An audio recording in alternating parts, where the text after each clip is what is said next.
نحمده ونستعينه ونستغفره ونؤمن به ونتوكل عليه ونعوذ بالله من شرور أنفسنا ومن سيئات أعمالنا من يهده الله فلا مضل له ومن يضلله فلا هادي له ونشهد أن لا إله إلا الله وحده لا شريك له ونشهد أن سيدنا وحبيبنا وشفيعنا وسندنا ورحمتنا ومولانا محمدا عبده ورسوله أما بعد فقد قال الله تبارك وتعالى قد أفلح المؤمنون الذين هم في صلاتهم خاشعون.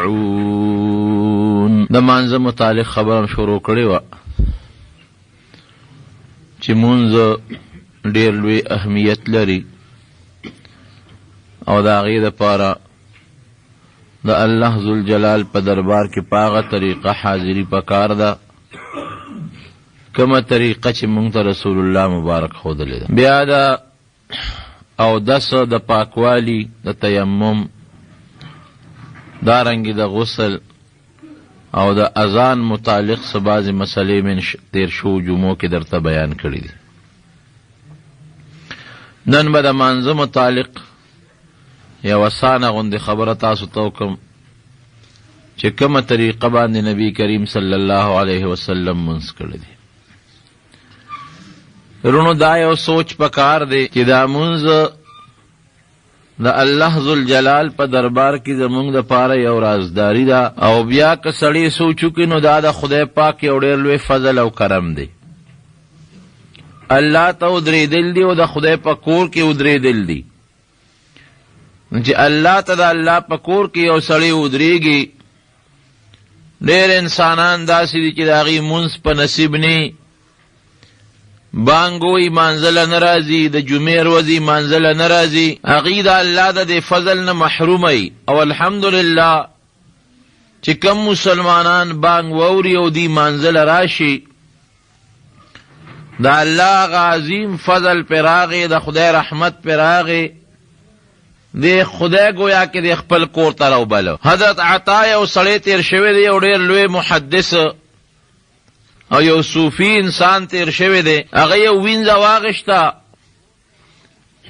کور ته یې راوسته نو هغه وینځه د شپې پاسېده د الله عبادت یې کو چې الله ته ودرېده دا اوس دا مالک یې ویښ دی خو ځان یې غلې غوندې وده که چې زه دا وینځه ګورم چې دا سینګ مونځ کوي څومره کوي دا څه کوي د شپې چې پاسېده وینځې لاول خو اودس وکړه ښه په قلار او بیا د هغې نه پس الله ته ودرېدل او مونځ یې وکړه ډېر ساعت یې مونځ وکړه او بیا د مانځه نه پسې لاسونه الله ته خواره کړل او دعا یې کوله. دا عامه قاعده ده چې یو سړی د عبادت نه اوزګار شي او د عبادت نه فارغ شي نو پکار دا دی چې بیا الله ته لاس اوچت کړي او د خدای نه دعا وغواړي. اذا فرغت فانصب چې کله ته د عبادت نه فارغ شي لږ ځان الله ذوالجلال ته په زاری کا ځان لږ خدای طرف ته متوجه کا او ځان باندې لږ تکلیف او کړاو نورم تیر کا او خدای ته مناجات او زاری او عجزي وکړه. نو دا وینځه چې الله ته لاسونه اوچت کړل نو اوس ورونو دعا هم د دعا په طریقه پکاري. لکه انسان نه یو سړی پیسې غواړي خیر غواړي نو بعض انسان راشي هغه په سخت الفاظ وایي سراکه نو څوک دې زمړه خپل کار کوه څوک راشي هغه وایي یاره د خدای په نوم یو روپۍ راکه که چاړه مني ورکړي که نه مني نه ورکوي او څوک راشي هغه خپل عاجزي بیان کړي ډېره زیاته اچانک چې غوښتنه کوي د هغه لږ غوندې صفت وکړي نو سړی خامخا ډېر نرم شی وله ورکړي. دارنګې د الله نه غوښتل هم دغسې طریقه باندې پکار دي.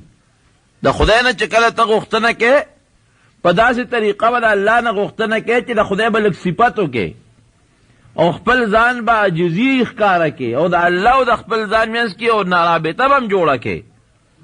که سړی چا نه غوښتنه کوي نو ورته وایي ته زما رشته دار یا ته مسلمان او زم مسلمان یم یا خدایم شریک دی قرآنم شریک دی، نو هغه واسطه به خامخا پیش کې. نو دی وینځي چې کله مونږ نه فارغه شوه نو الله تعالی سوچت کول، اول خو د خدای حمد او ثنا ووی، د خدای تعریف او صفت یې وکړو، او د هغې نه پس هغه واسطه چې پیش کوي وی یا الله ستا د هغه محبت په برکت باندې چې ستا ما سره خدای کومه مینه ده، د هغې په برکت ده نه خدای زه دا سوال کوم چې د ما دا دعا قبوله کړه. اوس د دعاګانې کولې.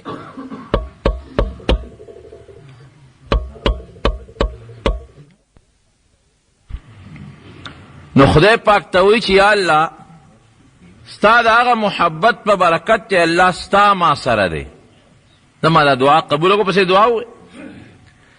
نو د عطا د خپل سردار والا آواز ورکوي، وینځي غلطه خبره دی وکړه، دوکه شوې، خطا شوې.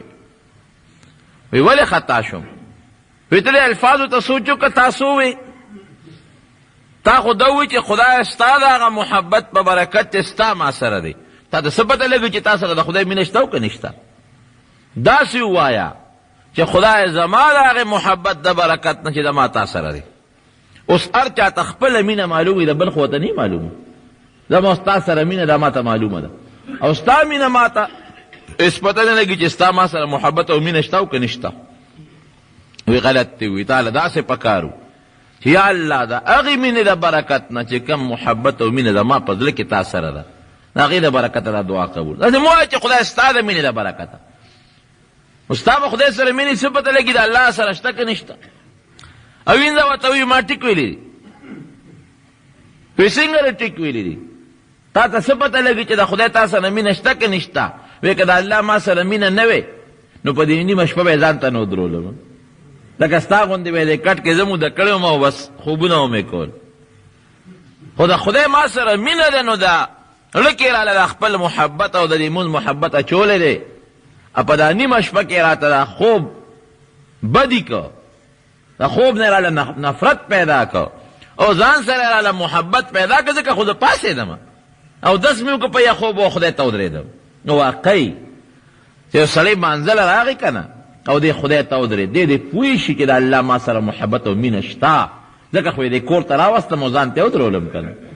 اوس باقي د الله کار دی او باقي ستا کار دی، په صحیح طریقه وله مونځ کوې که په غلطه طریقه وله مونځ کوې. یو بل سړی دی، هغه یو مرۍ اخیستی و، مرۍ یې کور ته روان کړی دی، مرۍ یا سامان یې اخیستی و، د کور دپاره سامان یې واخیسته. یو مزدور ته یې واس کړی راشه ما سره سامان کور ته یوسه. اکثر دی بازارونو کې دا پنډ والا مزدوران ګرځي، ډېره ښه ده، دومره پیسې به در درکړم او دا سامان ما سره کوره پورې یوسه. مزدور چې کله سامان په اوږه که او څه منځې لاړل، د ماښام بانګې ووې. دې مالک ته وایي چې صاحب د ما زه مسلمان یم او بانګې ووې او زه ورځم دې جومات کې دا مونځ کوم رانه جمع خرابېږي. چې کم آقا دی او سامان یې اخیستی دی هغه ورته وایي خپل کار کوه، مونځ به بیا کې ماله سامان به کور ته رسې. بېلمازه و، مسلمان و، هغه هم خو بېلمازه و. وی نه زه به خپل مونځ کوم، هغې نه پس به سامان وړم. خان بابا ورته غصه شو، ورته وی نه ده ما سامان به وړي، ما سره پیسې کړي دي، بیا پیسې نه در کوم، ما سره به سامان کور ته وړي، په ما ناوخته کېږي، هغې نه پس ته پېښ و مونځونه دې پېښه. بس هغه نوکر ښه سړی و، مونځګزاره سړی، سامان یې ورته په هغه ځای باندې کېښود. یو پیسه هم مه راکوه، دې ځای پورې مې درله خیراتي راوړه، که په خپل یې وړې که په بل کې وړې وړه، زه د منځله لاړم. دا خان بابا چې پېښ شو چې یاره دا سامان خو یې راته کېښوده او دا سړی خو پوره مونځګزاره دی او پیسې هغه مزدوري هم پرېږدي خو مونځ کوي. نو ورته وایي چې داسې کار دی، اوس به یې راله څوک وړي؟ ښځه مونځ وکړه خو لږ زر راځه. وایي نه بس زما خو دغه د ماښام مونځ دی، بس مونځ کوم راځم. وایي چې مونځ وکړې بس راځه. دا مزدور چې ورغې د ماښام 3 رکعته فرض امام سره وکړل، ورپسې 2 رکعته سنت وکړل، ورپسې په نفلونو درېده. ښه مزېدار په صحیح طریقه یو 2 رکعته 4 یا 6 هغه وابي نفل یې شروع کړل. خلک ټول د مانځه نه جومات نه لاړل او خان بابا غوسه دی چې خدا ظالم ما نه کم خوا پټ شو. ټولو خلکو امام هم د جوماته ووت، خلک هم ووتل او دی ولاړ دی، تراویح شروع کړي دي که څه چلې شروع کړی دی. اوس داسې مخ یې تک سور دی، په ما خو ناوخته شو، دی که دی د جوماته راووته. چې راغی خان بابا ورته غوسه وکړه خواشه تا ټول خلک راووتل او تا په جومات کې څه کول په ما دې ناوخته کړې ما خو درته لمانځه اجازت درکړه تا دومره وخت ولې واړه انا نوکر ورته وایي جي زه خو راتلم خو زه یې نه را پرېښودم زه خو را روان شوم خو نه یې را پرېښودم وی چا نه را پرېښودې داسې څوک به چې زما مزدور دې بند کړي وی یا څوک دی وی هغه ذات چې تی د جومات نه تی جومات ته دننه نه پرېښودې زه هغه د جومات نه بار نه را پرېښودم او څنګه ته به خدای خو د مټه نه ونیوې نه چې یو سړي مانځه ته شوق وي که نه الله ولاړه ځان ته رامایل کړي 2 رکعاته وکړي هلته د دنیا سړی ورته ولاړ دی یا کار دی بیا ورته خدای په دې زړه کې واچول چې راشي 2 نور هم وکړه شوق یې 2 نورو ته پیدا شو بیا ورته الله په زړه کې واچول یو 2 نور هم وکړه نو شوق یې 2 نورو ته پیدا شو نو چې تعالی الله د مانځه شوق په دې زړه کې اچي 2 رکعاته کې بیا شوق بیا 2 رکعاته کې بیا شوق داسې شو لکه چې تا ځان الله ځان ته بلي او بل خوا دې نه پرېږدي نو موږ الله ته ودرېدل دا رونو د خدای فضل دی د الله کرم دی او دا به وی خامخا به وی چې د خدای لوی احسان وشو د خدای لوی فضل وشو دونه دنیا پاتې شوه او زما په زړه کې د مونځ محبت واچو او د دنیا کارونه او ارسه او بستره مې ګرمه پرېښوده او خدای تعالی منزله راغله او دا زمونږ به څه مونځ دي امام ابو حنیفه رحمت الله علیه به 2 رکعاته مونځ کو چې د ماسخوتن مونځ به وکړو تر سبا پورې به ولاړو صرف 2 رکعاته مونځ یو ځل به قرآن په 1 رکعت کې ختم کو بل ځل به قرآن په 2 رکعت کې ختم کو مونځ دې ته وایي امام احمد ابن حنبل د شپې به عموما 300 رکعاته نفل کول وبکې د 300 رکعاته او زمونږ 6 رکعاته تراویح دي هغه مولا پسې ځو چې کوم مولا مونږ ته پته چې لکه د کلاشنکوف غوندې یو ډر ته وباسي چې کوم په اطمینان او په قلار تراویح کوي هغه پسې مونږ تراول هم نه ځو هغه مولا پسې مونږ مونځ کوو چې زر اخلاص کړي د سهار مونځ هغه مولا پسې کوو چې کم څونه زر مونځ کوي او ځان ته خلاصوي عادت لمون خراب دی 300 رکعاته نفل دا به امام احمد ابن حنبل جناب د شپې کو الله ته به ولاړو خوان به ورکو دی منځو د ماسخوتن په اودس به د سهار مونځونه کول 40 کاله امام ابو حنیفه رحمت الله علیه دا درسته خبره ده بعض خلک په اعتراض کې غلطه کوي بالکل ثبوت سره ثابته خبره ده چې امام صاحب رحمت الله علیه 40 کاله د ماسخوتن په اودس د سهار مونځ کړی دی وبکې څوک یو ورځ دغه بزرګانو که مونته ده نو په دومره لویه مجاهده او په دومره لوی مشقت او په دومره لوی تکلیفونو باندې مونته ده نو وروڼو مونځ تاودس وکړې وخت دې لږ غوندې هغه د دنیا وخت دې بل خوا که یخې اوبه باندې راودس وکړه او بیا د هغې نه پس جومات ته رالې ګوره کار روزګار دې پرېښود نو په کار دا دی چې مونځ په هغه طریقه وکړي چې کومه طریقه مونږ ته رسول الله مبارک ښودلې ده ولې که په غلطه طریقه دې مونځ وکړه نو بجایره دی چې ثواب به دې شي دا مونځ به درته واپس به دې مخ راولي او حدیث کې راځي نبی علیہ السلام فرمایي ډېر کله یو سړی مونځ وکړي هغه مونځ دی چې الله ته لاړ شي ورسېږي الیه یصعد کلم الطیب دا ښه عمل الله ته خیږي والعمل الصالح یرفعه دا خدای پاک ته پورته کېږي نو چې الله ته لاړ شي نو خدای پاک خو پوه شي چې دا خو الله خو پې پوه دی خبردار دی چې دا خو هغه مونځ چې روح پکې نشته مړی دی مړی وی دا واپس ته د پرې مخ ورغورځوئ او بلکې نبی کریم صلی الله علیه وسلم فرمایي وی د قیامت نه مخکې اخره زمانه کې داسې خلک به چې 80 کاله به الله ته منځونه وکړي یو منځ به هم قبول ني 80 کاله به خدای له منځونه وکړي به لمازه به ني یو منځ به الله په دربار کې قبول ني او فرمایي نبی علیہ السلام چې جماعتونه به آبادي اعلی جماعتونه به منځګزار به پکې ډېر زیاتي او اعلی داسې جماعت به چې تماشې به خلک کوي منځګزار به پکې ډېر زیاتي ډېر خلک به منځله راځي لیکن فرمایي پیغمبر علیہ السلام چې منځ به پکې د یوم قبول نشي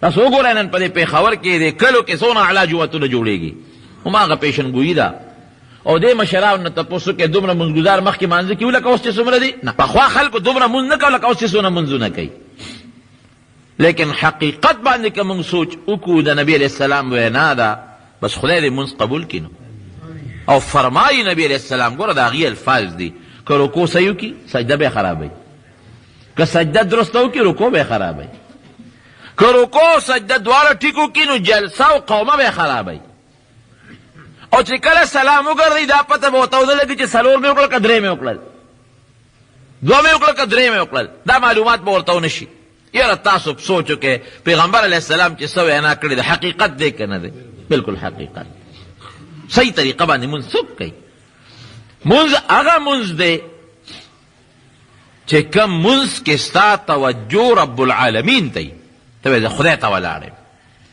یو سړی دی او هغه یو افسر له ورځي د دنیا یو افسر له نو هغه څومره ځان له ګیره برش کي او څونه سر ځان له برش کي او جامې پاکې واغوندي او اولامبي او مخ صفا کي او په ډېر لوی ټاټ او پاټ کې دی ورشي ولې زما فلانکي افسر سره فلانکي وزیر سره فلانکي گورنر سره زما ملاقات دی او په دې مانځه کې زمونږ او ستاسو ملاقات د رب العالمین سره دی او نبی علیہ السلام فرمایي هم چې خدای سره ملاقات کې ځان غوندې پاک کا او دسو کا یا غسلو کا جامې دې پاکې کا دغه عامې جامې چې مونږ یې کاروبار تا چو سیاب بدله دی کې ګورې مونځ مکروه دی پاکې جامې ومانځه تا غوندې ښکلې جامې باغوندې خسته جامې باغوندې او د کار جامو کې یو خدا دی چې سخت ضرورت دی کوسته مثلا جامې بدلې نو وخت در نه ځي نه که داسې وخت خو بیا له خبره ده ګنې چې وخت هغه لرې کوه د یو دوست ملاقات لدی خو ته د کار جامو کې نه دی خدای لدی د کار په جامو کې دی لرې کوه ښکلې مزېدارې جامې واغونده پاک ځای باندې ودرېږه او الله ته مخ که په دې خیال چې زما د الله سره ملاقات دی خدای ته مخامخ ودرېږه مولوي صاحب د خدای پاک وبخي هغه ما ته یو خبره کوله چې لومبي حج له تلمه نو هغه نه ما تپوسونه کول نو ما ته وی چې ګورې یو جوړه ځان سره د مدینې منورې دپاره نه وي یو څه چې کله مدینې منورې ته لاړ شي نو هلته به خپل بلډینګ ته چې ورشي نو ولامبې او په دې نیت به ولامبې چې زه د مدینې منورې ته د نبي علیه السلام ملاقات لزمه لکه یو دوست چې د دوست ملاقات لري نو ځان خشته کوي نو وبلامبې او نوې جامې به اغوندې زړې به نه اغوندې خوشبویي به پورې کړي نو پیغمبر علیه السلام نه به ورشي نو سړی چې په دغه سوچ او په دغه نیت نو فایده ډېره شوه که نه نو چې ته خدای له راځې نو دقه سوچ پړه کې وکړه چې د الله ملاقات لزم مناجات رازداري ورسره کوم وجود به پاک کې استنجا به وکړې چارهدام به وکړې جامې ښکلې واچوه او بډېر اطمینان ته جومات ته راشه ودرېږه الله ته ته ګوره چې ستا دعا او ستا د مونځ بیا الله قبلې او کې نه قبلې حضرت علي رضي الله عنه یو غشي باندې لګېدلی نو چې په غشي ولګېده نو هغه زمانه کې خو د نشې سترې نه وي که نه چې سړی به یې نشه کو بیا به یې غشې سته او هغه غشي هم داسې تاسو که غشي لیدي وي نو د غشي له داسې وزرې جوړې کړي چې هغه د انسان په وجود کې نه نوځي نو چې بیا راوباسي نو هغه نښتي نه راوځي وزرې غوندې وي نو هغه غشي خو په جنګ کې په غشي ولګېده خدای او دې سره څوک و هغه غشي خو وتل ګران و ځکه نشې او اپرېشنونو قصه خو نه وه چا دا مشوره ورکړه هلکه چې دې په مانځه ودرېږي دا غشي ته وباسئ نو جدي سنګ په مانځه ودرېده چې په مانځه به ودرېد نو ټول بړچېده بیا هېڅ طرف ته توجه به یې نه وه نو کسان راغلل نو هغې وله غشي ته وویسته هغې نه وینه هم روانه شوه ځکه غشي باندې خو هغه ځای بند وه زخم نو بیا صاحب الصلاح غشتې دي ستا هغه زمانې څه دارو درمل هغې وله په زخم اچولي چې هغه وینه یې پې ودرولې ده وله او دې خپل مونځ کې لګیا دی نو چې د مانځه نه اوزګار شو ویره دلته کې څه شور مور نو دا تاسو څه راجمع شوي وی دا ورته پته ونه لګېده چې د ما د وجود نه غشې چې وویسته او د هغې خو درد کوه او وینه ته اطلاع و دې په هغې هم پوه نه شو چې الله ته ودرېږي نو دغسې بیا هغه یو لطیفه غوندې ده خو د عبرت ته یو ښځه په لاره روانه وه یو سړی ورپسې روان و نو ښځه چې مخکې دا سړی ورپسې نیغ روان و نو دا ښځه یې سړي ته وویل لږ سړي خوار شې ته ما پسې څه لپاره روان خو چې په کم کوڅه تاوېږم ما پسې را وایي زما سره ډېر لوی عشق دی او مینه مې سره زما ډېره خوښه یې ښځه هوښیاره وه هغې ورته ولې دې خوښ یم وایي ته ډېره ښکلې وایي زما نه وروستو زما بله خور را روانه ده هغه زما نه زیاته ښه شته چې ما سره مینه کوې زما نه وروستو زما بله خور ده په دې لاره هغه زما نه زیاته ښه شته نو د هغې پسې شاته وکتل نو اپې راغلې یو څلور پنځه څپې وړې اوس خدای بېخ وباسي که ما سره د مینه ونه بل خوا به دې مخ نه اړه او چې بله ښکلې مې ته یاده کړه نو بیا یې زما نه توجه بل طرف ته واړوله حقیقت باندې که سړی سوچ وکړي نو که زمونږ الله سره مینه وه نو مونږ به الله ته ودرېږو ما الله ورشو الله له نه راځو خوب راته د خدای نه خوښ ښکاري، مال د دنیا کسب او دولت راته د الله نه ښه ښکاري. ولې؟ اوس د خدای وخت دی نو خدای له به راتلو به م پرېښودل که نه، او بیا په هغه طریقه به الله ته ودرېږو چې کومه طریقه د الله د شان سره مناسبه ده، په ښه طریقه به الله ته ودرېږي، خشوع خضوع سره مونځ به وکړې، الله ته به متوجه شي، خدای ته به ودرېږې. ته بیا ګوره چې ستا دا مونځ قبلېږي که نه. اوس هسې قرآن کې الله وایي، مخکې نه اعلان کوي دا رستنو بلکې د منافقینو متعلقه، اذا قاموا الى الصلاة قاموا كسالى يراؤون الناس ولا يذكرون الا قليلا. چې مانځه ته ودرېږي نو داسې مانځه ته ولاړ وي، سس پس به ستړی ستومانه به. ګوره الله وایي د منافق مونځ یادوي. اوس به مونږ وګورو چې د مونږ هغه څنګه دی. مانځه ته ودرېږي قاموا كسالى، سس پس. اصل د دنیا کار چې کې 1 घंटा 2 घंटे به ته لګي، خو مونځ ته چې ودرېږي کله په یو طرف تاوې، کله په بل طرف به تاوې، کله به یو خ په اوچتې، کله بل خ په به اوچتې. او که امام صاحب لږ غوندې قرات اوږد که، اوهو خدایه نو کله به دې سلام ګرځئ. استاد چېرته پکې تللی وې؟ مونږ خو دې نن مړه کړو، دومره اوږد قرات. سس پس به کله یو خو کله به سټ ګرئ، او کله به ګیره ګرئ، او کله به یو ځای ګرئ، کله بل ځای ګرئ. د پیغمبر علیه السلام مخکې یو سړي مونځ کو، ګیره یې وګروله، ورته د په مانځه کې خشوع نشته، الله ته متوجه نه دی، خپلې ګیرې ته خیال دی. کله یو ځای ګره وکړه. او یراؤون الناس، خلکو ته به ځان ښیي. مونځ دې لپاره کوي چې خلک وایي چې دی مونځ کوي. لا یذکرون ان الله الا قلیلا، لږ غوندې به خدای یادوي، نور به الله ته توجه نه وي. دغه چې ودرېږي خدای ستا د رضا لپاره مونځ کوم تا لره، یا الله اکبر وایي پکې، هم توجه شته او که توجه نشته خدای طرف ته. لا یذکرون الله الا قلیلا، لږ غوندې به خدای یادوي، نور به الله ته توجه نه. او قرآن کې الله وایي ان الصلاة تنهى عن الفحشاء والمنکر، مونځ سړی د نارواو نه او د قبیحو د غلطو کارونو نه منې کوي. مونږ کوم سړی مونځ د غلطو نه منې کوو؟ دلته مونځ کوو، هلته کې ورځو غلط کوو، دلته مونځ کوو، هلته ناروا کوو، دلته مونځ کوو، هلته ښځو ته ګورو، دلته مونځ کوو، هلته غلا کوو. نو مونږ خو دې مونځ د نارواو نه او د غلطو نه منې نه کړو. معلومېږي دا چې زمونږ دا مونځ نه دی که نه. که مونځ زمونږ مونځ وي نو مونږ به د نارواو نه منې کړي وو، مونږ به د غلطو نه منې کړي وو، د فحش نه او د کنځلو او د ګناه نه به مونږ منې کړي وو. قرآن خو دروغ نه وایي، قرآن خو رښتونی وایي، رښتونی کتاب دی. نو چې قرآن وایي چېرې مونځ سړی په صحیح طریقو کې دی به د ګناه او نارواو نه بچ کوي، مونږ خو یې بچ نه کړو. معلومېږي دا چې زمونږ مونځ نه دی. نو مونځ چې کوې جناب په صحیح طریقه به وکړې، د مانځه طریقه اوس واوره، الله ته به ودرېږي. خدای ته کله ته مخامخ ودرېږې، قبلې ته به مخ کې او الله اکبر نیت بلاول وکړې. یا څو درته یاد دي 2 رکعاته نیت کوم، زړه د اخلاصه 2 رکعاته فرض د سحر د مانځه قطعي ورسره ووې. قطعي معنی یقیني، په دې حاضر وخت، په دې حاضر امام پسې، په دې زړه کې دې راوله، مخ مې د کعبې شریف په لور کو یا په طرف کو. الله اکبر، الله ته پوره ځان متوجه کې. ګوره یاد وساته، نیت کې یو سړی په خولې ونه وي، پروا نشته، په زړه کې راوله بس چې د 2 رکعاته فرض کوم او دا د سحر مونځ دی او د امام پسې ولاړ یم، الله ته ودرېږم، بس دا کافي دی. صرف چې ستا زړه کې دا تېره شوه. پیغمبر علیه السلام یو مونځ کې د خولې نیت نه دی ویلی، په زړه یې ویلی دی. اصل نیت د زړه دی. که ته په خولې لګې او ګردان وکړې او په زړه کې توجه نه، هېڅ فایده نه ورکوي. نو الله طرف ته د زړه ته متوجه شه.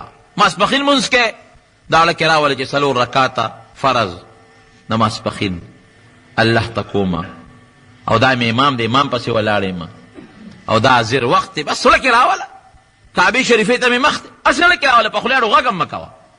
او یا که زړه کې وي او په خولې وي خو ډېره ښه خبره ده. زمونږ ځکه خلکو ته وایو چې په خولې نیت وایې، زمونږ علما ځکه وایي چې زمونږ د خلکو خو هغسې دغه نشته. نو موږ ځکه وایو چې په زړه کې به یې نه وي، په خولې به مو نه وي، نو هېڅ به دې جوړه نه شي. زه پرې په خولې خو به نیت ووایي که نه. نو زړه کې دا مانځه دغه را حاضر کو، په خولې هم ووایه، ډېره بهتره به شي. چې نیت یې وکړه نو الله ته مخامخ به ودرېږې، نو الله اکبر به ووایې. الله اکبر، الله ډېر لوی دی، څونه ښکلې معنا لري. او لاسونه به اوچت کې تر غوږونو پورې په داسې طریقه باندې چې دا کټه ګوته دا مټه چې تاسو ورته وایې دا د غوږ د پوسکۍ ته برابر شي، یو جنګ ورسره.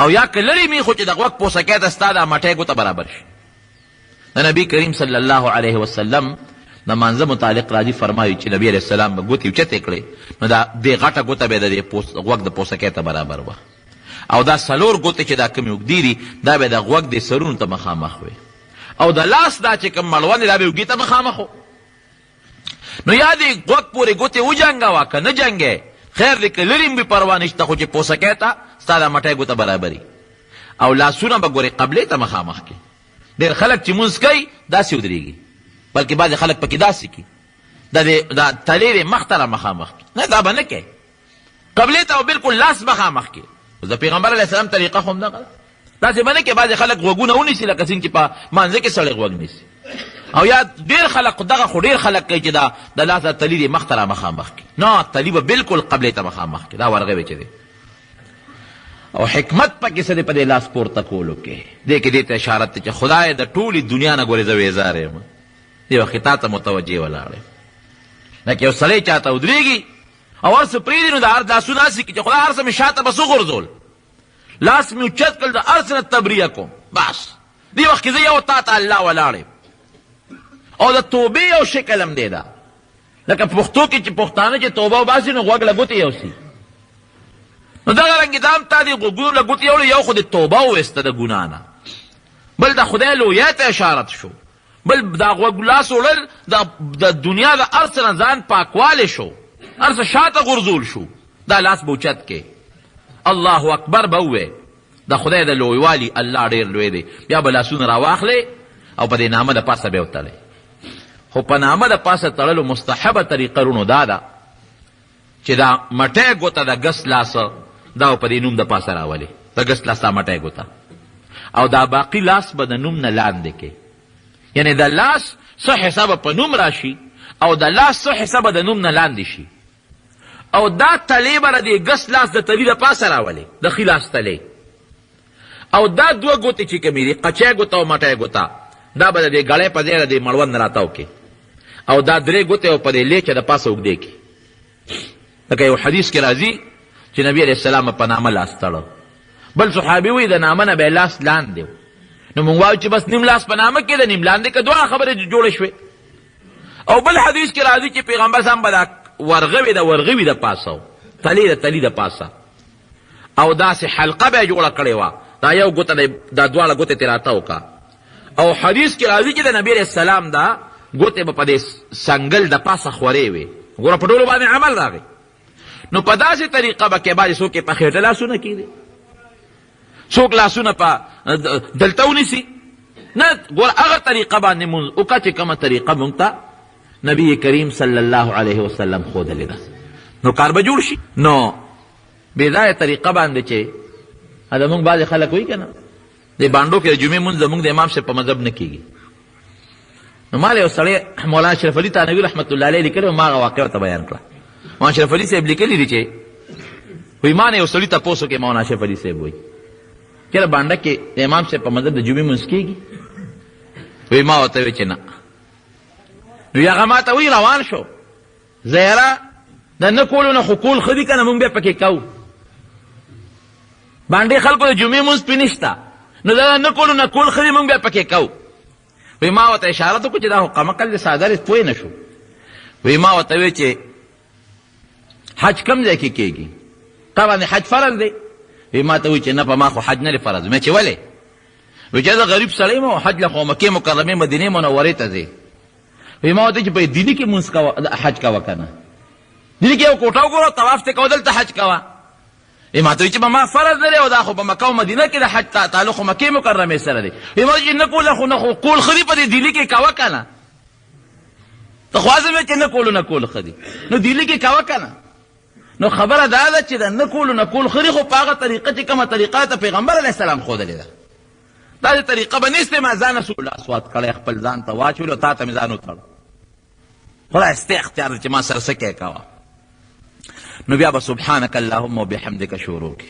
سبحانک اللهم د خدای پاکوالی شو الله ته ډېر لوی پاک یې د هر قسمه عیب نه او خدای تعالی صفتونه او ثناګانې دي وتبارک اسمک خدای ستا نوم ډېر لوی د برکت دی وتعالی جدک ستا شان ډېر لوی دی ولا اله غیرک خدای ستا نه ما سوا بل خدای نشته ګوره څومره ښکلې معنا شو اوس یو سړی په دې معنا پوهېږي او دې سره مونځ وکړي الله ته، نو الله پې څومره خوشحالېږي. هغې نه پس به بیا اعوذ بالله من الشیطان الرجیم وایي، شیطان نه پناه وغواړئ، د خدای په نوم زه پناه نیسم د هغه ملعون شیطان نه. او بسم الله الرحمن الرحیم، خاص په نوم د الله، هغه الله چې ډېر مهربانه دی او ډېر رحم کوونکی د هغه په نوم د شروع کو. اعوذ بالله بسم الله به ووایئ. بیا به سوره فاتحه شروع کړي. الحمد لله رب العالمین. سوره فاتحه معنا هم درته وکړم. دې کې ګوره د خدای صفت تلاول، الحمد لله رب العالمین، ټول صفتونه د الله لري. څومره خلک چې صفتونه کوي که نه، دا ګوره ټول د خدای دی. که مونږ او تاسو د یو بل صفت کوو، دا صفت هم د خدای دی. لکه مثلا زه یم چې دا فلانکې سړی ښکلی دی، نو دا ښکلیوالی پکې چا پیدا کړی دی؟ الله. دې کوټې چې صفت کوم چې ډېر ښه جومات جوړ شو، نو دا په حقیقت کې د کاڼو صفت نه دی، دا د هغه ګلکار صفت دی چا چې کوټه جوړه کړې ده. دغه رنګې که مونږ د انسان د صفت ذکر کوو، دا صفت الله پیدا کړی دی، دا په حقیقت کې د خدای صفت دی. نو ټول صفتونه د الله لري. کم الله رب العالمین کې د ټول مخلوقات پالونکی دی. الرحمن ډېر زیات مهربانه دی، الرحیم ډېر زیات رحم کوونکی دی. دا خو د خدای صفت دی. وکړو بیا وایي مالک یوم الدین، د قیامت ورځ چې کومه د جزا او د سزا او د حساب کتاب ورځ ده، د هغې مالک الله دی. دا خو د خدای صفت شو. د هغې نه پس بیا د خپلې بندګۍ اظهار کول، ایاک نعبدو، ای خدایه مونږ چې عبادت کوو دا ګورې خالص تا له کوو، بل چاله نه کوو. و ایاک نستعین، یا الله که مونږ امداد هم غواړو نو خالص تا نه غواړو، بل چا نه غواړو. هغې نه پس دعا شروع شوه، اهدنا الصراط والمستقیم، یا الله مونږ ته نیغه لاره وښایه. نیغه د چا؟ د جنت لار. صراط مستقیم هغه لار چې د افراط او تفریط نه پاکه ده، کږه نه ده، نیغه الله ته ورغلې ده. کومه لاره چې خدای پتا در روانه ده، او کومه لاره چې ستا رضا مونږ ته راکوي، کومه لاره چې ستا خوشحالي مونږ له راکوي، کومه لاره چې ستا جنت مونږ له راکوي، خدای په هغې روان کا. نو بیا ورته د هغه لارې ذکر هم کوو، صراط الذین انعمت علیهم، خدای د هغه خلکو لاره راته وښایه چې تا پې ډېر احسانونه کړي دي، لکه هغه پیغمبران دي، هغه شهدا دي، هغه صدیقین دي، هغه نیکان خلک دي. خدای د دغه نیکو خلکو، پیغمبرانو، شهدا او صالحینو په لاره هم خدای بوځه. غیر المغضوب علیهم، خدای دا خلک په غضب هم نوستا، دی باندې تا غضب نه نازل کړي، لکه یهودیانو باندې چې کوم غضب نازل دی. او ولد دوالین، خدای دا ګورې ګمراهان هم نو. یعنی مطلب دا چې د هغې خلکو چې هغه ستا په غضب کا کړ دي، چې یهودیان دي، یا هغه عیسایان چې هغه ګمراهان دي، خدای د هغې د لارې نه هم ګورې وساته. په مانځه کې مونږ د الله نه ګورې دا درخواست کوو. او عمل هم څه دی؟ د یهودو د عیسایانو سره جوړ توړ. سو کرته مونږ د خدای نه په مانځه کې سوال کوو چې اهدنا الصراط المستقیم، صراط الذین انعمت علیهم غیر المغضوب علیهم ولا الضالین. خو رښتونې نه یو پکې مونږ. مانځه کې خو سارم څلور ځله دا دعا وکړه، ماسپښین دې 10 کرته دا دعا وکړه، او مازدیګر دې بیا څلور کله دا دعا وکړه، ماښام دې 15 کرته بیا دعا وکړه، ماسخوتن دې 9 کرته بیا دا دعا وکړه. د نوافلو د مستحباتو نه علاوه چې خدای ګوره د یهودو لار او د عیسایانو لار امې نه ده پکار، ګوره د هغې نه مې وساتې. او هلته کې چې روان یم د هغې په لار روان نو خدای وایي ما سره ټوکې کې سوال چې کوم دا کې چې د هغې نه مې وساته مې نه راخوښه. او نور کردار او تعلقات او دوستانې او یارانې او د ټول هغې خلکو سره دي، خدای دې ته وساتي. مونږ ته خدای انشاءالله ساتي، زمونږ مشران دې ته خدای وساتي. دا تا دعا وکړه نو بیا به آمین، خدای زما را دعا قبوله کړه. نو د هغې نه پس به صورت ووایه. دا مونږ هر یو صورت کې دی، یا که مثلا یو سړی صورت ورته پوره یاد نی، نو 3 آیتونو والا لنډي لکه دومره آیتونه به ووایه چې هغه د انا اعطیناک الکوثر صورت برابري. یو اوږد آیت دی لکه آیت الکرسی ده مثلا، یا نور اوږد آیتونه قرآن کې شته، یا 2 آیتونه، خو چې په مقدار کې دا انا اعطیناک الکوثر و صورت نه لنډ نی، دا به ووایه. نو بیا به الله اکبر ووایه، رکوع له به لاړ شي. نو ګوره ته ټیټ شوې که نه الله ته، لکه یو سړی چاله ستړي مشي له ورځي نو سر ورته ټیټ کړي، دا د خپلې عاجزۍ اظهار ته وکړه. او چې کله رکوع کوې نو طریقه یې دا ده چې په دې کونډۍ به دا لاس کېدی، دا ګوتې به دې ګورې خوارې کې، کله که به پې دا کونډۍ ونیسې، او ملا به بلکل اوږده کې. یو صحابي فرمایي نبي علیه السلام چې به رکوع کوله مونږ به ورته کتل نو ملا به بالکل نیغه اوږده وه. حضرت عثمان رضی الله عنه فرمایي نه به یې ډېره ښکته کوله او نه به یې اوچتوله. او داسې زمونږ فقها لیکي ملا به اوږده کړي چې دا سر او دا کوناټي دا بالکل یو بل ته برابري. باید سړی د په رکوع کې د سجدې ځای ته ګوري، هغه سر اوچتېږي نه، رکوع کې به د خپو د قدمونو ته ګوري. چې کله قیام کې ولاړې نو ته به سجدې چې کوم ځای لګې هلته به ګورې، او په رکوع کې به د خپو دا قدم نه دی دا پنجه دې ته به ګورې. نو چې دې ته ګورې نو ستا ترتیب برابرېږي. خپې به بالکل زور به ورکوې چې دا کونډی دی زور ورکوې، دا خپې به راغونډی نه. نو درې ځله کم از کم به ووایې سبحان ربي العظیم، پاک دی رب زما، پاکی د رب زما لره، پاکی بیانوم د رب خپل هغه رب چې هغه ډېر لوی دی. درې ځله سبحان ربي العظیم به ووایې کم از کم.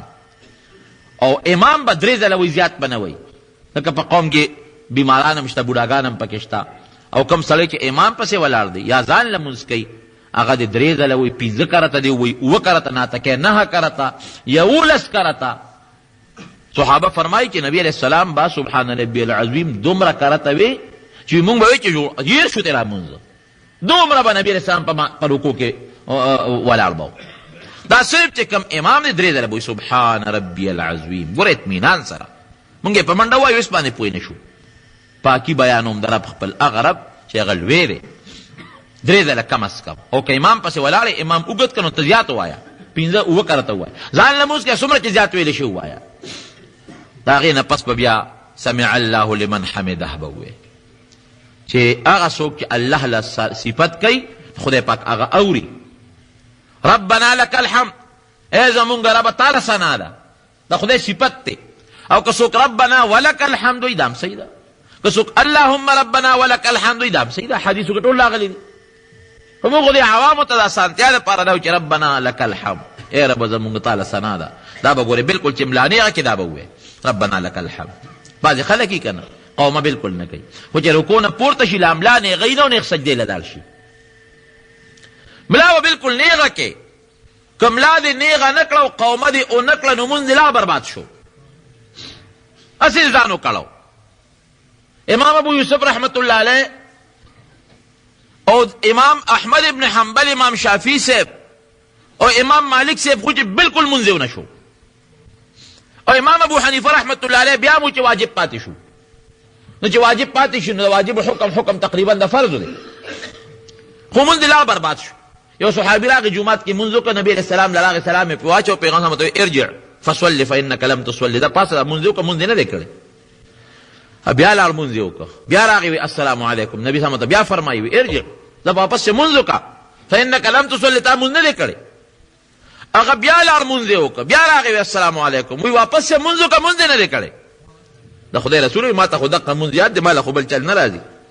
نو بیا دا کومه طریقه درته ښیم، په دې طریقه نبي صاحب ورته چل وښو. نو چې قومه دې ونه کړه او ملا دې نیغه نه کړه، مونځ دې بالکل نه شو. هسې ځان مه کړوه، منډې مه ځان مه کړوه، دې ته د مونځ غل وایي. دا زر زر مونځ کوي که نه، او دا قومه او سجده او جلسه نه برابري، دا د مونځ غل دی.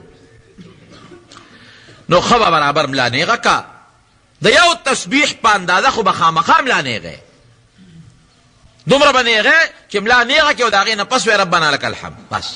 او که د دې نه زیات هم پکې ودرېږي نو ودرېږه. نبي علیه السلام به کله کله پکې داسې وی ربنا لک الحمد اللهم ربنا لك الحمد حمدا كثيرا طيبا مباركا فيه مباركا عليه ملء السماوات والارض وملء ما شئت من شيء بعد. دونه د دعا په کې ولسته. دا غینه پس به الله اکبر نو لاړ بس سجدې له. خو د موږ د فقها لیکي وی دا الله اکبر چې وینو په داسې طریقه باندې وایا چې کله سجدې له دینو الف الله نشورو کا، او چې سجدې تندیر ورسو نو پرې باندې ختم کا. خو خیر که داسې دې نکړه نو څه پروا نشته، سجدې له به لاړ شي. نو سجده به ښه مضبوطه مدیداره ولګې، دا خېټه به د روانونو نه لرې کې، لاسونه د سنګلې دا به د خېټې نه غاړو نه لرې کې، چې بالکل ستا سنګلې د ډډو نه لرې وي او ستا رون د خېټې نه لرې وي. او بیا جناب په مانځه کې به دا ګوتې راماتې کې، د دې ګوتو دا سرونه به قبلې ته را مخامخ کې، ګوتې داسې راماتې کې چې دا ستا دا ګوتې قبلې ته مخامخ شي. او دا لاسونه به داسې کېږي چې د لاسونو ګوتې هم قبلې ته مخامخ شي، او لاسونه به د غوږونو لاندې ږدي، په داسې طریقه که ستا د غوږ نه څوک یو کاڼی راوغورځوي چې ستا د دې ورغوي د تلي د پاسه راوغورځېږي، چې ستا د نظر په سجده کې م یو خوا بل خوا نه ځي. نبی علیه السلام چې به سجده لګوله دواړو لاسونو منځ کې به یې لګوله، نو لاسونه به بالکل کېدې، پوزه به مو لګې، تندې به مو لګې برابر. نو درې کرته به ووایې سبحان ربي الاعلی، زه پاکي بیانوم د هغه الله چې لوی دی. او بیا سبحان ربي الاعلی، سبحان ربي الاعلی کم از کم درې کرته. امام به درې کرته وایي، زیات به نه وایي چې قوم تنګ نشي. او ځان لمونځ کوونکي چې څومره وایي خو ناټکی به وایي، یا امام پسې څوک ولاړ دی او امام اوږده کړه دی به پسې زیات وایي، زیات دی وایي مستحب دی. خو ما وایي چې سجده به لږه فراخه لګې، نو بیا به وی الله اکبر کې باندې جلسه به وکې. جلسې دپاره به ګس خپره ماته کې لکه مونږ چې څنګه ماتو په هغې به کښېنې، او خیخ په به بیا هم هغسې ودرې چې ستا د ګوتو دا سرونه دا قبلې ته مخامخي. نو بیا به کښېنې، لږ غوندې به دغه ځای هم کښېنې. د دواړو سجدو په منځ کې جلسه ورته وایي. بعضې خلک یې که نه سر لږ غوندې راوچت کړي بیا زر ښکته کړي. یا لږ ولې که صحیح مونځ او د غلط مونځ په منځ کې تاسو اندازه ولګوړن یا د 1 منټ یا د 2 منټو فرق به وي. لږ غوندې سر راوچت کړي مونځ یې ونه شو، دا ځان برباد کړه. بالکل به ملا راوچته کړي چې دا ملا نیغه کې. نو پکې نبی علیه السلام به دا ګورې لوستل رب اغفر لی، خدای ما وبخې. دا پکې وایه، حدیث کې ثابت دی. ملا راوچته کړي وی رب اغفر لی، خدای ما وبخې.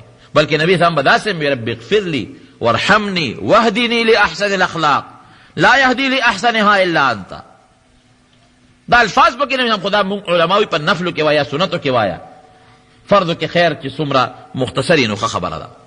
نو چې ملا راوچته کې سجدې نه جلسه ورته وایي، لاسونه په دې دواړو رونونو باندې کېږدي په داسې طریقه چې دا ګوتې ستا قبلې ته مخامخي. بیا به دویمه سجده وکړې په دغه طریقه چې ما درته ووایي.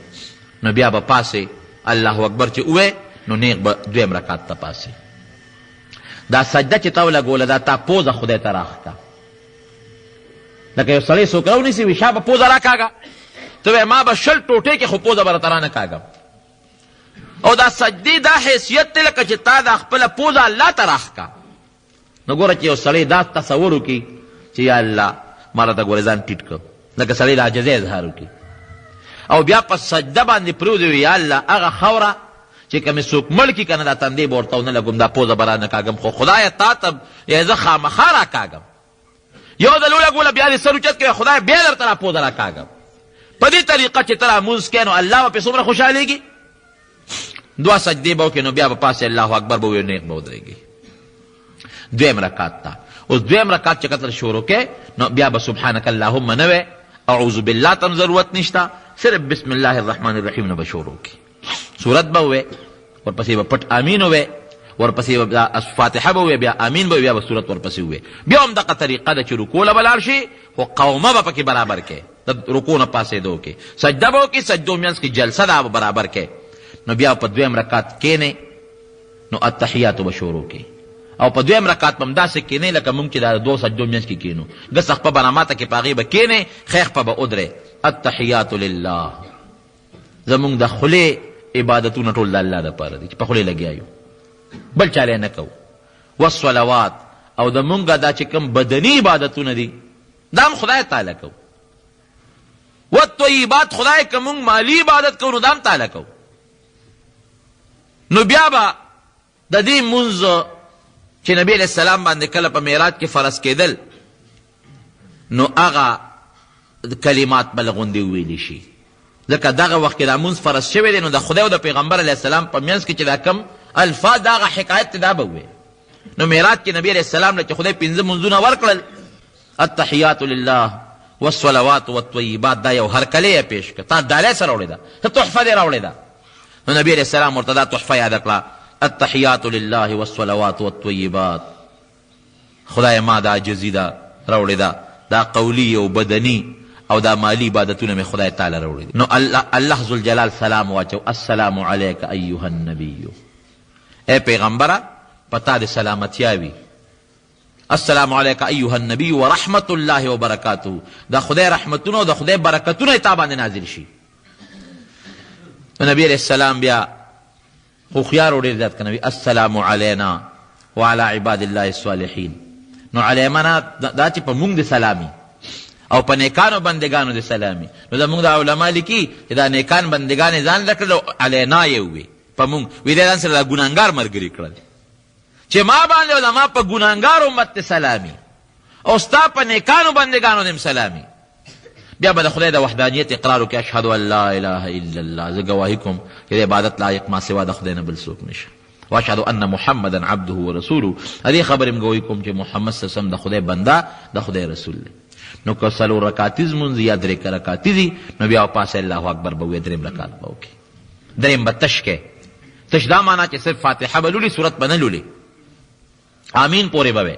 او که دو رکعتیز مونځي نو درود وایي په نبی علیہ السلام، او بهتر درود په درودونو کې درود ابراهیمی دی. اللهم صل علی محمد وعلى آل محمد كما صليت على ابراهيم وعلى آل ابراهيم انك حميد مجيد. خدای کم رحمتونه چې تا په ابراهیم علیه السلام او داغه په اولاد نازل کړي دي هغه په نبی علیه السلام او داغه په اولاد هم نازل کړي. ته صفت خاوند او ته د بزرګۍ لایق. اللهم بارك على محمد وعلى آل محمد كما باركت على ابراهيم وعلى آل ابراهيم انك حميد مجيد. خدای هغه برکتونه چې په ابراهیم علیه السلام او داغه په اولاد ته نازل کړو ادا نبی علیه السلام او داغه په اولاد هم نازل کړي. بیا به دعا وکړي اللهم ربنا، چونکه جامع دعا ده د قرآن یا د حدیث ولا دعا لوستل شي، خدا لري جامع دعا ده. نو دا وایي اللهم ربنا، اے خدای زمونږ ربا، آتنا فی الدنیا حسنه، مونږ له په دنیا کې ښکلی ژوند راکړي، د هغه ژوند چې د نیکو وي ته پې خوشحالېږي، وفي الاخرة حسنه، او په آخرت کې ښکلی ژوند د نیکو راکړي، وقنا عذاب النار، او خدای مونږ د اور د عذاب نه بچ کړي. دا ته د مانځه په آخر کې دعا وکړو. بیا به السلام علیکم ورحمت الله، نو خی طرف ته به مخ راواړی په داسې طریقه چې د سلام وخت کې د ښې اوږې ته دې ګورې، ښې اوږې ته، او بیا السلام علیکم ورحمت الله نو په دې دویم سلام کې ګوتې اوږې ته ګورې. ښه اوس چې رکوع لځې نو ته به دې خپو ته ګورې، او په سجده کې به دې پوزې چې کوم ځای وي دقه ځای ته به ګورې، نظر به دې بل خوا نه دي. او چې کله په قاعده ناست دی نو دې خپل غیږ ته به ګورې، الله ته متوجه دا ستا مونځ دی. د مانځه نه پس السلام علیکم ورحمت الله سره د مانځه نه ووتې. دا خو د مونځ هغه طریقه وه چې نبي کریم صلی الله علیه وسلم دغه صحابي ته وښوله.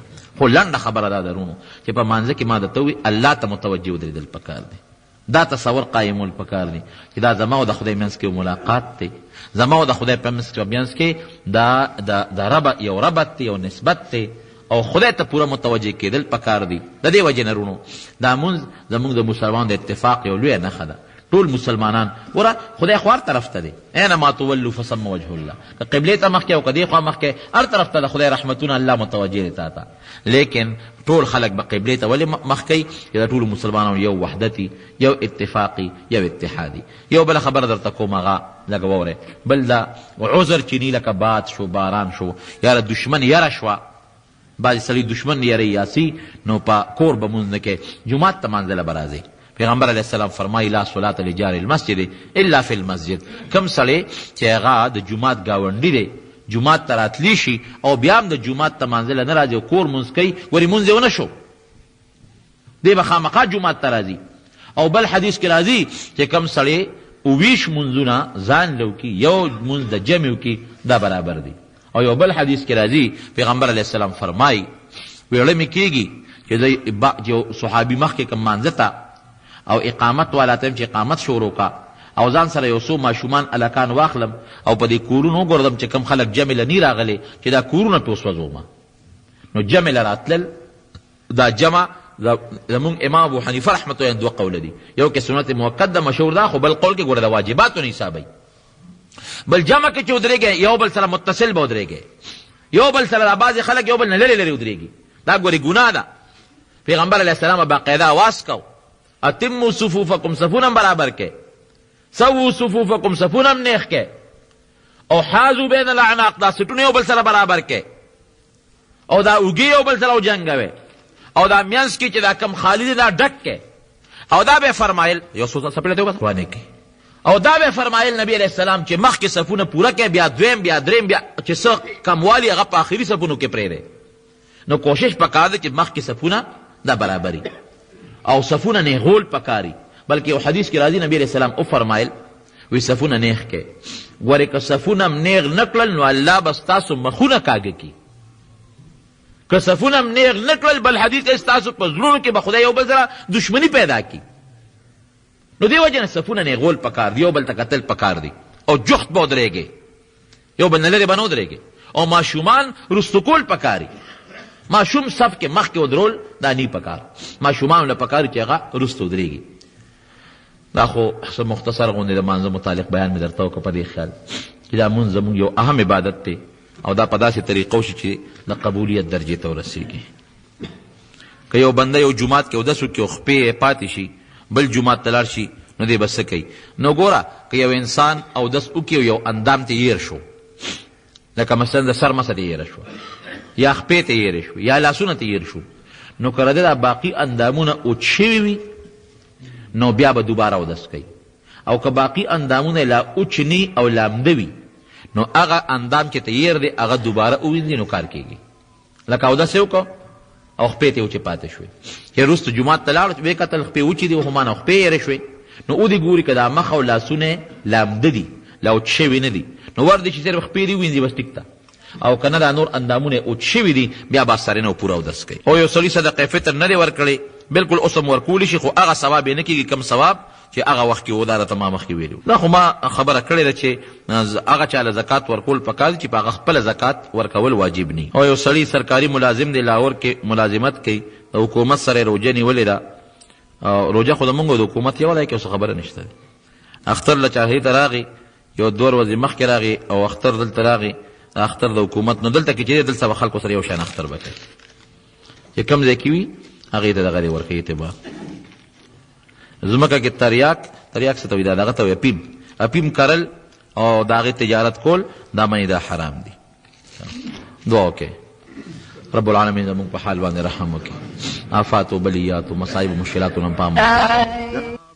قدرمندو مسلمانانو، دا حضرت مولانا محمد ادریس صاحب د هر جمعې تقریر او د عرسونو مبارک کیسټې به تاسو ته په مرزو بازار کې د ارچن پر روډ د بشیر جان په دکان کې ملاویږي.